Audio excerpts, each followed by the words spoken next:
और कांग्रेस सूत्रों के हवाले से खबर है कि आज कांग्रेस प्रत्याशियों का ऐलान कर सकती है। अमेठी और रायबरेली के लिए प्रत्याशियों का ऐलान हो सकता है। राहुल गांधी ने चुनाव लड़ने से इनकार किया है। सूत्रों के हवाले से खबर है राहुल के नहीं मानने पर कांग्रेस का प्लान भी तैयार है। केएल शर्मा, दीपक सिंह के नाम को लेकर चर्चा है। आराधना मिश्रा, आशीष कौल भी रेस में शामिल है।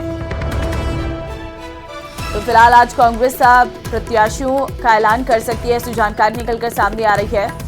केएल शर्मा, दीपक सिंह के नाम को लेकर भी चर्चा है। आज कांग्रेस प्रत्याशियों का ऐलान कर सकती है।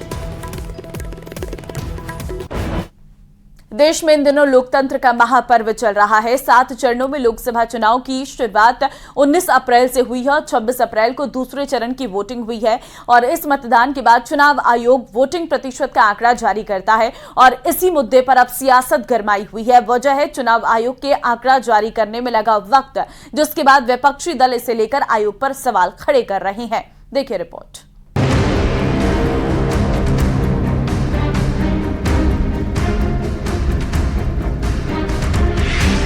चुनाव आयोग ने लोकसभा चुनाव के पहले और दूसरे चरण के वोटर टर्नआउट का आंकड़ा मंगलवार शाम जारी कर दिया। 7 चरणों में लोकसभा चुनाव की शुरुआत 19 अप्रैल से हुई थी और 26 अप्रैल को दूसरे चरण की वोटिंग हुई, जिसके बाद चुनाव आयोग ने 30 अप्रैल को वोटर टर्नआउट का आंकड़ा जारी किया, जिसके बाद इस मुद्दे पर सियासत तेज हो गई है। विपक्ष ने चुनाव आयोग पर सवाल खड़े करते हुए कई गंभीर आरोप लगाए। टीएमसी नेता डेरेक ओब्रायन ने चुनाव आयोग के आंकड़ों पर सवाल खड़ा करते हुए कहा कि दूसरा चरण खत्म होने के 4 दिन बाद चुनाव आयोग ने अंतिम मतदान आंकड़े जारी किए। चुनाव आयोग द्वारा 4 दिन पहले जारी किए गए आंकड़े में 5.75% की वृद्धि हुई है। क्या यह सामान्य है? मुझे यहाँ क्या समझ नहीं आ रहा। तो वहीं इस आंकड़े के सामने आने से पहले कांग्रेस महासचिव जयराम रमेश ने कहा कि ईसीआई को चुनाव से जुड़ी सभी आंकड़े पारदर्शी तरीके के साथ सार्वजनिक करना चाहिए।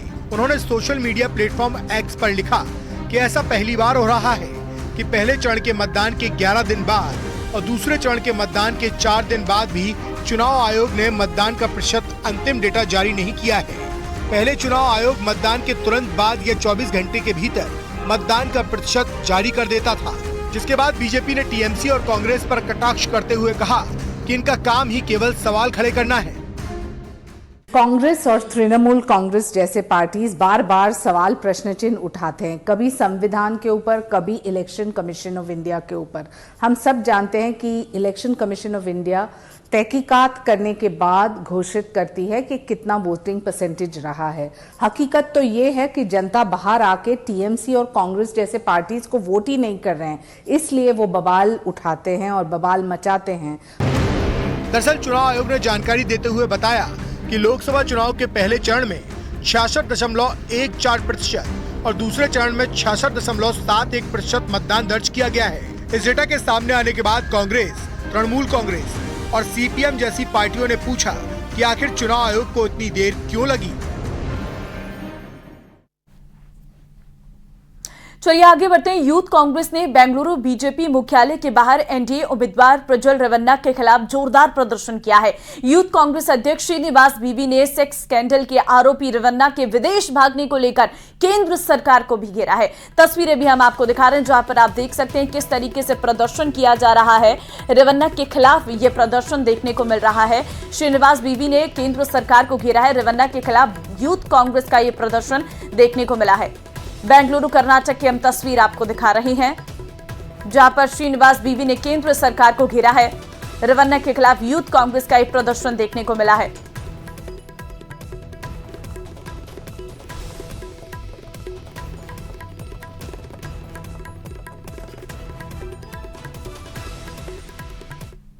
बड़ी खबर आपको देंगे। मुसलमानों से वोट जिहाद की अपील करने पर कांग्रेस के वरिष्ठ नेता सलमान खुर्शीद और उनकी भतीजी मरियम आलम खां पर केस दर्ज किया गया है। मारिया आलम खां ने सोमवार को फर्रुखाबाद में मुसलमानों से वोट जिहाद की अपील की थी, जिसके बाद उनके खिलाफ आचार संहिता उल्लंघन का मामला दर्ज किया गया है।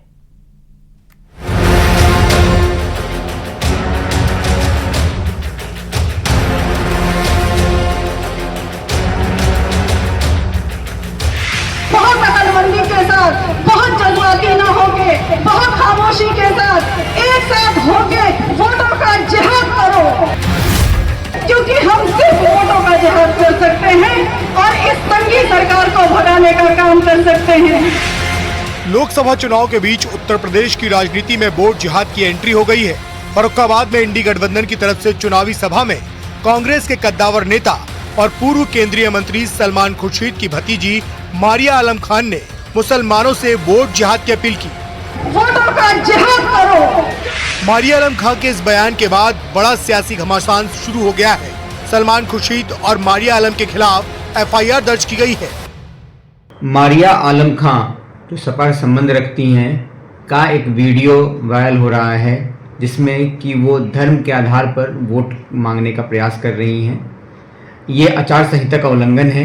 एफएसटी टीम के मजिस्ट्रेट के द्वारा लिखित तहरीर थाना कायमगंज पर दी गई। उस तहरीर के आधार पर आईपीसी और लोक प्रतिनिधित्व अधिनियम के अंतर्गत मुकदमा पंजीकृत कर लिया गया है और इसकी विवेचना कर जो भी दोषी होगा उसके विरुद्ध कार्रवाई की जाएगी। सलमान खुर्शीद और उनकी भतीजी के खिलाफ आचार संहिता उल्लंघन का मामला दर्ज किया गया है। दूसरी तरफ वोट जिहाद की अपील के बाद बीजेपी ने इसे बड़ा मुद्दा बना लिया है। बीजेपी के राष्ट्रीय प्रवक्ता शहजाद पूनावाला ने कहा कि चुनाव में भी अब विपक्ष को वोट जिहाद नजर आ रहा है। वहीं यूपी के डिप्टी सीएम केशव प्रसाद मौर्य ने कहा कि अब देश में कोई जिहाद नहीं चलेगा। जिस प्रकार से कांग्रेस और समाजवादी और पूरा इंडिया अलायंस जिहादी बचाव तो करता ही था और किस प्रकार से उन्होंने 26/11 के जिहादियों को बचाने की, रामेश्वरम कैफे ब्लास्ट के जिहादियों को बचाने की, पीएफआई के जिहादियों को बचाने की, लगातार अफजल से लेकर याकूब जैसे सुप्रीम कोर्ट के द्वारा कन्विक्टेड जिहादियों को बचाने की पैरवी तो की है। अब चुनाव में भी जिहाद नजर आ रहा है। ना जमीन का जिहाद चलेगा और ना वोट का जिहाद चलेगा। इस समय अगर कुछ भी चलेगा तो हिंदुस्तान के विकास का संकल्प चलेगा, विकसित भारत के गारंटी का संकल्प चलेगा, माननीय नरेंद्र मोदी जी की तीसरी बार सरकार बनाने का जो जनता ने तय कर लिया है उस लक्ष्य को पूरा करने का काम है। वोट जिहाद की अपील करके कांग्रेस ने बैठे बिठाए बीजेपी को मुद्दा दे दिया है। बीजेपी अब चुनाव आयोग से सलमान खुर्शीद और उनकी भतीजी पर एक्शन लेने की मांग कर रही है। कोटा में coast guard enrolled personnel test का पेपर लीक और सॉल्व करवाने वाले गिरोह के 6 सदस्यों को गिरफ्तार किया है। आरोपियों के पास से मोबाइल और क्रेटा कार को भी जब्त किया गया। आरोपी अभ्यर्थियों से पेपर सॉल्व या लीक करने के एवज में 10 से 15 लाख रुपए लेते थे। परीक्षा देने वाले अभ्यर्थी, लैब संचालक सहित कई लोग जांच के दायरे में आ रहे हैं। 20 और 21 अप्रैल को ऑनलाइन हुई इस CGEPT परीक्षा में बड़े फर्जीवाड़े की आशंका जताई जा रही। मामले में गठित SIT की टीम अन्य संदिग्ध युवकों की तलाश में अब हरियाणा सहित कई राज्यों में जाएगी। रिमांड के दौरान आरोपियों से पूछताछ के बाद इस मामले में कई बड़े चेहरे बेनकाब हो सकते हैं। जाके वहाँ जब पकड़ा गया और उनसे पूछताछ करी गई तो वाकई में उनके पास में उनके मोबाइल्स में इस तरह के मटेरियल मिले जो पेपर लीक से संबंधित थे। ये पेपर जिसके संबंध में पूरी बात हो रही है वो इंडियन कोस्ट गार्ड का पेपर था। नाविक का ऑनलाइन एग्जामिनेशन था, ये नेशनल लेवल का। और इस संबंध में जब बाकी और डिटेल्स देखी गई उनके मोबाइल में तो कुछ पेपर्स नज़र आते हैं और फिर उनसे जब और पूछा गया तो उन्होंने बताया कि ये कंप्यूटर सिस्टम्स को हैक करते हैं और ये रिमोट एक्सेस प्राप्त करते हैं विभिन्न लैब्स में और ये वो रिमोट एक्सेस प्राप्त करके खुद पेपर सॉल्व करके उसको सबमिट करते हैं। तो इस तरह से ये ऑनलाइन पेपर लीक हुआ है।